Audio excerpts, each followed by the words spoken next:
За нэгдүгээр сая телевизээс бэлтгэн хүргэдэг сайн мэдээ өдрийн хөтөлбөр үзэгч та бүхэнд хүрч байна. Өнөөдрийн нэвтрүүлгийн маань сайн мэдээ хөтөлбөрийн зочид бол нийслэлийн 60 дугаар сургуулийн уран хэлхээ хамтлагийн бүжгийн багш нарын ийм сайхан хамт олон өргөдөө оролцоод байна. Дуугар бол доктор бол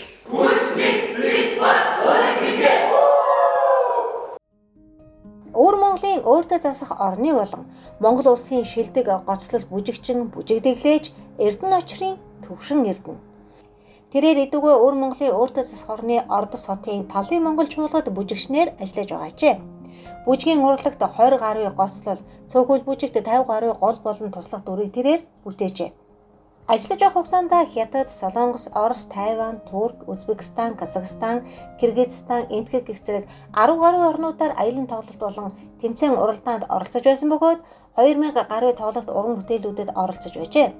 Дундгов аймгийн хэмжээнд уран бүтээлийн тайлан тоглолтоо хийж үзэгч олноос өндөр үнэлгээ авч байсан авьяаслаг уран бүтээлчээ. Бүжиг гэдэг зөвхөн урлаг спортын төрөлд ороо зогсохгүй, хүний эрүүл ахуй, гоо зүй, сэтгэл санаанд хамгийн эергээр нөлөөлдөг шидэт зүйл.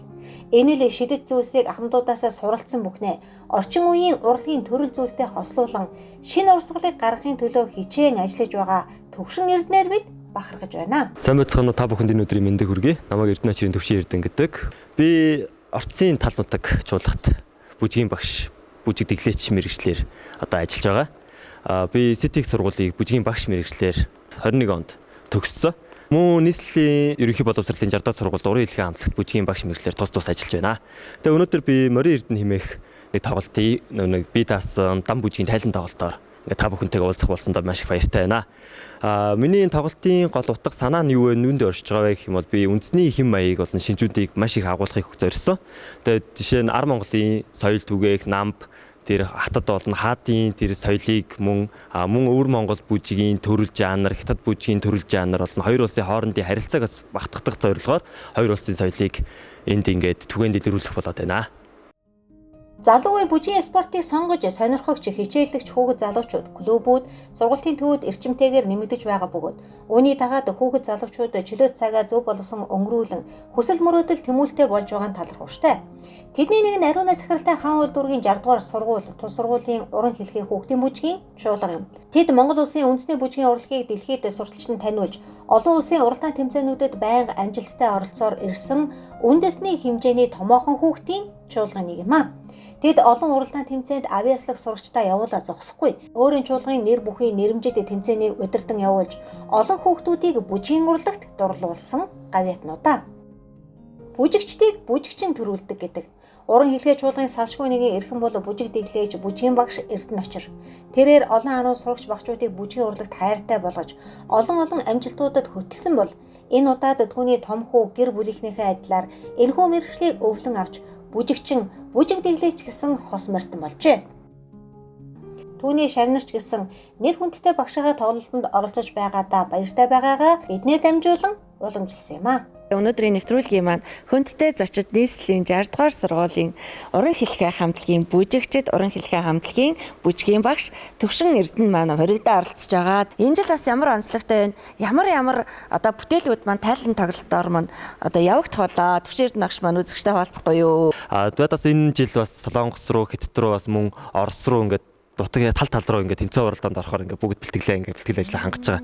Тэгээ одоо ер нь ингээд бүжигт ингээд дандаа ингээд Монгол бүжиг ийм байдаг. Үндэсний бие биелгээ маань ийм байдаг гэдэг төрлүүдийг маш их харуулдаг. Би энийг жоохон арай өөр болгоод тэгвэл жоохон Монгол бүжиг жоохон орчин үеийн талд нь хослуулж үзүүл жоохон яах болоо, ямар харагдах болоо гэсэн зүйлийг зориод энэ тоглолтондоо нэг 3-4 бүжигтэй ингэж оруулж өгсөн байгаа. Тэгээ тэр энэ одоохондоо нууц хэвээр нь байлгана. Төвшин Эрдэнэ багш маань тайлан тоглолтоо 2015-нд хийж байгаа. Өнөөдөр тайзан дээр нэг програмдж үзлээ.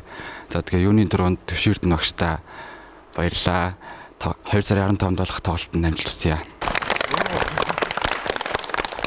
Юуны төрөнд Төвшин Эрдэнэ багштаа баяр хүргэе. Тоглолтоо тайлангаа хийж байгаад нь бид нар айгүй баяртай байгаа. Тэгээд бидрийг ингээд бүжиглүүлж ийм хүндтэй хүн ингээ бидрийг тоглолтондоо бүжиглүүлж байгааднаас баярлж байна. Тэгээд биднэрт үнэхээр мундаг ингээд найз шиг, ах шиг, үнэхээр сайн багш байдагт нь баярлдаг шүү. Тэгээд алган дээрээ л бөмрүүлж байгаа юм шиг харьцдаг, ханддаг, зааж сургадаг, үнэхээр мундаг багш шүү. Таньда баяр хүргье. За ингээ уран хэлхээгийн дүүнер шавнартаа маш их баярлалаа. Миний морин эрдэнэ ингээд тайлан тоглолтод тусалцаа үзүүлж ингээд дэмжиж тусалж байгаа. Нийслэлийн ерөнхий боловсролын ариуна захиралтай 60 дахь сургуулийн хамт олон мөн бүгд найрамд татад ард улсын орцын тал нутаг чуулгынхаа найз нөхөд ах дүүнартаас маш их талархаж байна. Мөн цэргийн гавьяаны одонд хэлийн дуу бүжгийн чуулгатаа бас мөн талархлаа илэрхийлж байна. Та бүхэндээ маш их баярлалаа. 2025 оны 2 сарын 15-нд яг энэ танхимдаа бүгдээрээ уулзцаая. Бидний тоглолт хамгийн гоё гайхалтай болно. Та бүхнийг 2 сарын 15-нд хүрэлцэн ирэхийг урьж байна. Эрхэм хүнд та бүхнийг 2025 оны 2 сарын 15-нд болох Төвшин Эрдэнэ багшийн маань морин эрдэнэ тоглолтод хүрэлцэн ирэхийг урьж байна. Нийт 150 гаруй бүжигчид Монгол туурахтан хурамжуулж, бүжгийн гайхамшигт ертөнцөөр та биднийг аялуулж, бэлгийнүүдийг нээж, сэтгэлийн утсыг хөглөх морин эрдэнэ тайлан тоглолтын өдөр ойрцоор байна. Энэхүү тоглолтод оролцож байгаа үе үеийн уран хэлхээ чуулгын бүжгийн хамтлагууд, Хэлийн цэргийн дуу бүжгийн чуулга, Ордсын тал нутаг бүжгийн чуулгын бүжигчид, бүжиг дэглээч багш нартаа, авиаслаг сурагчидаа ахин дахин талархъя.